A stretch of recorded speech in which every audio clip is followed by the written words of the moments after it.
হঠাৎ করেই পরিকল্পনা করা, যেমন ইচ্ছে তেমন কাজ। গতকালকে কিসের আয়োজন করেছিলাম তাই থাকছে আজকের ভিডিওতে। নমস্কার আদাব সবাইকে, কি অবস্থা সবার, কেমন আছেন? রিয়াজ ডেইলি ব্লগে আপনাদেরকে স্বাগত জানাই।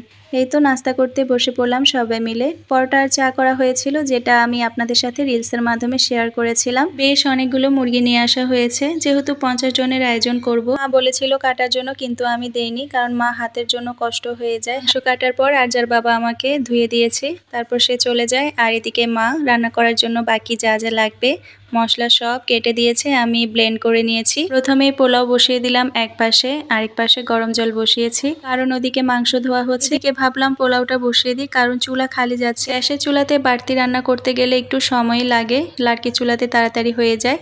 তাছাড়া আমার কাছে এই যে পোলাও রান্না করছি এটাই আছে, বড় বলতে এটাই শুধু। এখানে 2 কেজি পোলাও চাল আমি রান্না করছি। আমাকে আরও 2বার করে রান্না করতে হবে, যেহেতু আমার কাছে আর নেই। আমি শহরে আসছি 1-1.5 বছরের মতো হচ্ছে, আমাকে আবার সেই জিরো থেকে শুরু করতে হচ্ছে। তো আস্তে আস্তে হবে আর কি। এরকম 2 চসমেন মাংস হয়েছে। মাংস ভাজতেও অনেকটা টাইম লেগে গেছে।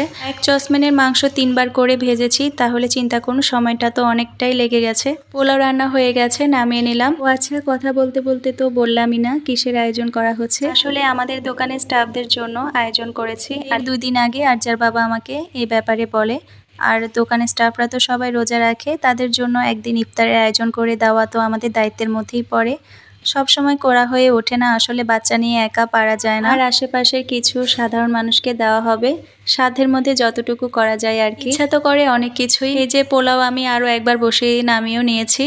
আর এদিকে মাংস ভাজাও কমপ্লিট, আমি এবার মাংসটা বসিয়ে দিব। থাকাতে আমার অনেকটাই হেল্প হয়েছে, কারণ রান্নাটা আমি করলেও বাকিটা তো মাই সাহায্য করে দিচ্ছে। আর এই চসমেনটা তো মা বারবার করে আমাকে ধুয়ে দিচ্ছে, এই নিয়ে আমাকে 3বার ধুয়ে দিল। কি আর করা, এরকম বড় তো আর নেই। শেষবারে মাকে বললাম আবারও একটু কষ্ট করে ধুয়ে দাও, কারণ মাংসটা আমি একসাথেই বসিয়ে দিই। 2বার করে রান্না করতে গেলে আরো বেশি টাইম লেগে যাবে। এই তো সব ধরনের বাটা মশলা, গুঁড়া মশলা দিয়ে দিলাম।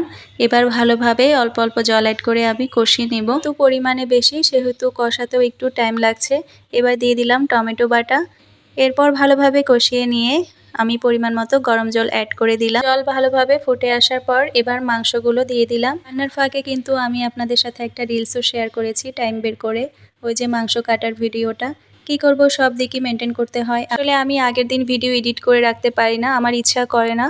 যখন এটা তখনই আমার এনার্জি আসে। হাসবেন আপনারা শুনলে। নামানোর পর আমি আবারও পোলাও বসিয়ে দিলাম। মোট 7 কেজি রান্না করেছি। আর এই যে মাংস কাটার পর এত রান্না করার পর স্নান না করলে আর ভালো লাগে না। আমি এদিকে চলে আসছি স্নান করার জন্য, এসে গাছে একটু জল দিয়ে নিলাম। মা ওইদিকে কিচেন ক্লিন করে বাসনপত্র সব ধুয়ে এসে এবার আমার কাছে এসে বসলো। মায়ের কাছে তো আর স্মার্টফোন নেই, তো আমার কাছে আসলেই বলবে যে আমাকে তোর ভিডিও এনে দে একটু দেখি। তাছাড়া এগুলোর প্রতি তার কোনো ইন্টারেস্ট নেই, সে এ সম্পর্কে কিছু জানেও না। তো ভিডিওটি এ পর্যন্ত। Thanks for watching.